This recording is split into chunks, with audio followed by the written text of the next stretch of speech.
Hello, fellow YouTubers, truth seekers, and Mandela affected. I'm Darkwolf, and you're watching Darkwolf's Den. I'd like to thank everybody for stopping by and checking out what we're doing over here. This is the Mandela Effect Beginner's Guide. Alright, so it's funny because when I was putting the first chapter together, interestingly enough, I had been listening to SMQAI, a channel on YouTube, who was doing an interview with MeegsB. If you don't know who that is, definitely check her channel out. She's got a lot of great content.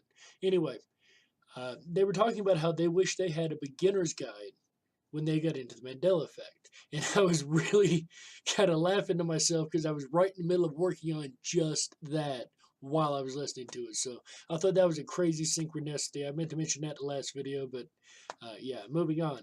Anyway, thanks again, everybody, for stopping by. To introduce myself, if you don't know, I have been studying the Mandela effect phenomenon for almost 3 years, and I still feel that I've been overlooking something. Because of this, I decided to go back to the very, very basics of the phenomenon and try to lay out everything that I know about it and that I've learned in my research. It turns out that's quite a bit. Then I thought, when I first had found the Mandela effect, and like I just said, listen to SMQAI also, very synchronous with that, how I wished that there was one place that I could go and get a good understanding of what in the world was going on. Now, mind you, when I found the Mandela effect, it was in 2015, and there wasn't a whole lot of information about it then. Nowhere near the amount that's available 3 years later, of course. Because of this, I decided to put together this series for not only the beginners, but the seasoned researchers who would like maybe a reference guide or just to go back and re-listen to some of the concepts and see if it triggers other ideas. So I hope this appeals to all audiences alike. In the last chapter, we covered the basic terms and ideas of the Mandela effect. In this chapter, we're going to get into the meat and potatoes of things, guys. We're going to get into the real changes. So this is chapter 2, the changes. All right. So let me pull my notepad back up here real quick, guys, so we can all stay on the same page. For those following along, we will be starting on page 12. Yes, page 12. No, I'm kidding. There's no book. I'm just kidding. Anyway, moving along. We'll be covering concepts like what are changes, what are flip-flops, what are anchor memories, what are personal Mandela effects, and what are residual evidence. In the previous chapter, we covered, like I said, just the very basic concepts. What does shifting mean? What is the 1% rule? What is the ear ringing? Things like that. This is just a little bit more advanced version. So, yeah, let's go ahead and move this down where it looks a little bit better for you guys. Sorry about that. Anyway, like I said, we're going to be covering these concepts plus maybe one or two more. We'll see. All right, first we've got the changes themselves. These tend to fall into many, many categories, ranging from anywhere from the body to music, movies, sports, logos, art, people, you name it. The changes affect every single aspect of life somehow. And that's what makes it so amazing that more people aren't picking up on this and realizing what in the world is going on. Because there's not a whole lot of categories left that it hasn't affected. Moving along now, this is the second concept under the changes, and that's the retroactive. And yet another strange effect of the phenomenon is the retroactivity of the changes. This is the one thing that drives researchers in the field completely crazy. Any change that is made in reality changes all the way back into history, as if it had been that way the whole time. In other words, when something changes, for instance, Jiffy peanut butter to Jif, it is recorded in history as always being the new way, Jif in this case. It is as if history itself is rewritten, but our memories are not changed. The reason that I chose Jif for this example is because of its history.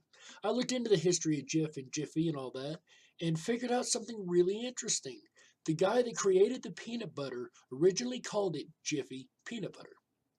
He sold it to Procter & Gamble in 1960, and from that point on, they commercially sold it always as Jif. This begs to question a lot of things, of course. But it looks to be that it was changed retroactively, and it's interesting that the original creator called it Jiffy. We all remember it being Jiffy, but it should not have been remembered as Jiffy in our lifetime.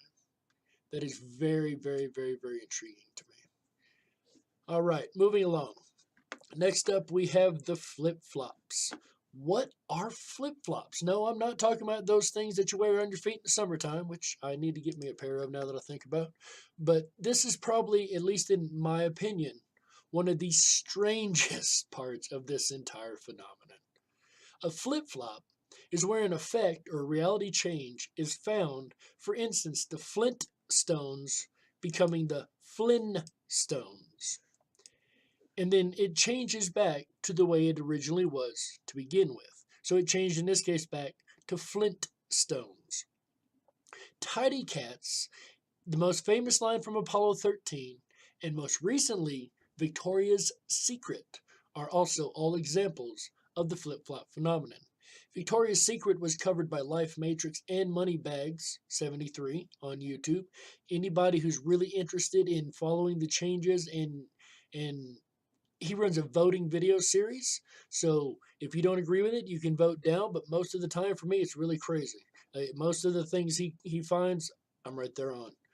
Tidy Cats, Jacob Israel did a lot on this back on his channel in the very beginning, so go check his channel out if you're interested in more about the Tidy Cats flip-flop.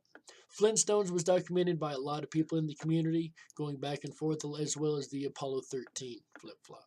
So there's more information on that. Just type in Apollo 13 Mandela effect or Flintstones Mandela effect. You'll find a lot. And what makes it really crazy is people make a video and they'll show the evidence. And then when they go back and watch the video later on after the flip, or the flop, I guess it'd be, it's changed in the video too, as if they didn't even know what in the world they were looking at on their screen. It's really weird. And I've seen this happen multiple times. So, moving along. Next, we have anchor memories. What are anchor memories? This is really, really, really important for the phenomenon itself. These are memories that we are doubly sure of. I know what I know.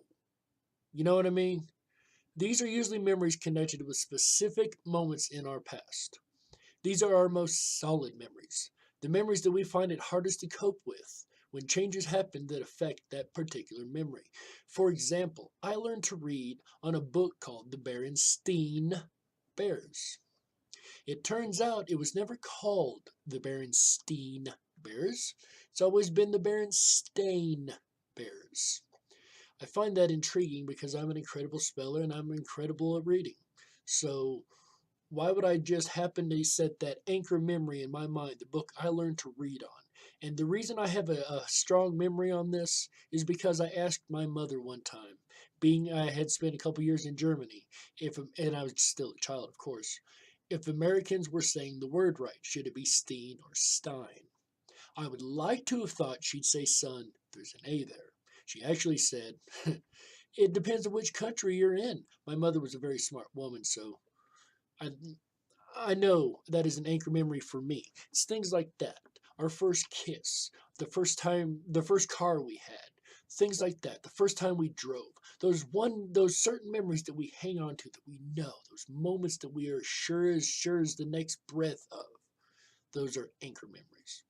And when an anchor memory has a Mandela effect behind it, that's usually what grips a person and goes, all right, there's something to this. All right, next up we have personal Mandela effects. So this, moving off the last topic, these are perhaps the hardest to prove, let alone to find. This refers to moments where something in your personal life or close local area changes. These are usually very slight changes and only affects a small group of people at once, or even sometimes just one person. For instance, you open a package and take out part of its contents. You walk away.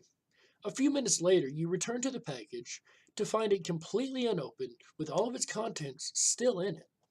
This has actually happened to me. Life Matrix has also documented the Magic Hotel, a hotel that apparently just appeared out of nowhere for not only himself, but apparently a lot of people had been coming in and saying, wow, I never knew this was here. Just suddenly, you know. For further information on that, please check out Life Matrix channel on YouTube. Next up, we have residual evidence. So, residual evidence is a Mandela effect researcher's golden egg. This is where evidence is found to support the claims of a person's memory, although the current reality says it's untrue. The reason that it is called residual is because, for whatever reason, it was not changed to the current way that history records. Later on in Chapter 3, we will get into more of why that possibly may or may not be. But for instance, finding an old photo of a jar of Jiffy peanut butter, since it has always been Jif. Moneybag73 channel on YouTube has spent many hours digging around for residual evidence of all kinds of changes. I would also suggest channels such as Lone Eagle and Nobleness D on YouTube. These have been some wonderful researchers. Scarab Performance is another one who I have to give credit to because he does a lot of digging for residual evidence when he finds a change. So if you're more interested in things of that nature, residual evidences and the actual changes themselves, there are a lot of YouTubers out there that cover those. I try to cover the theories and concepts. So, moving along to the next concept, the Bible changes. Now, I felt this deserved a category all its own, and mainly because there's been a complete sub-community built by this group.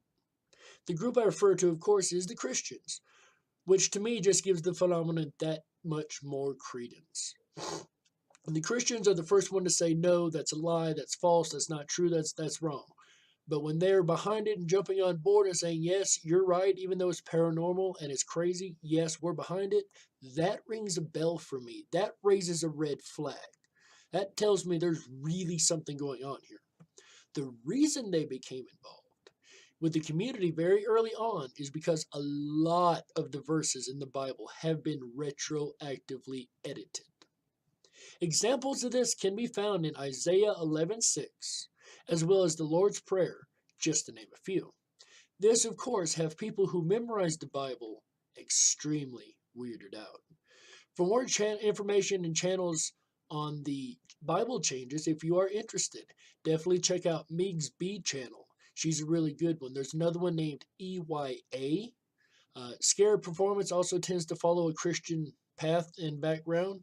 That's all I can really think of off the top of my head, but if I'm sure there's plenty more. Nobleness D follows a little bit of the Christian, but he does more of the map changes. So if you're interested in the global map Earth changes, definitely check his out too. Next up, we have predictability. Now, you are probably wondering at this point, are the changes actually predictable? Sadly, as of the time of this writing, no. To the best of my knowledge, neither a change or a shift can be predicted to any degree of accuracy. I have theorized in the past that it may somehow be linked to the lunar cycle. This is, however, merely conjecture on my part, as there is not yet enough data to extract from, even after 3 years of study. It has also been speculated by the community that we control the changes or the shifts with our consciousness. But again, there is not yet enough data to completely support this hypothesis. This is the end of Chapter 2. I really appreciate everybody who's hung around so far. We will be getting into even more deep concepts in Chapter 3. I'm hoping to build this up in a simple way where it can be completely understandable in every concept. So, I do appreciate everyone who's sharing this. Please let everybody know. If you're new to the Mandela effect, the best advice I have is research, research, research, and do not be afraid. Always trust your memories. Yes, they'll tell you memory's infallible, and no, I can't remember what I ate for lunch 3 Tuesdays ago. That's not important. But certain things that are important, we do remember. And let's try to keep that in mind. Let's separate useless memories from those that we know are true. All right, so with that, I'm going to end Chapter 2 of the Beginner's Guide of the Mandela Effect. I do have an announcement for those who are still sticking around. We no longer will have ads on this channel. I don't care if we get 100,000 subscribers. We will not do ads on this channel. However, we will accept cryptocurrency. If you'd like to give a donation to the channel, you are more than welcome to. We would very much appreciate it as we try to do this work for the community.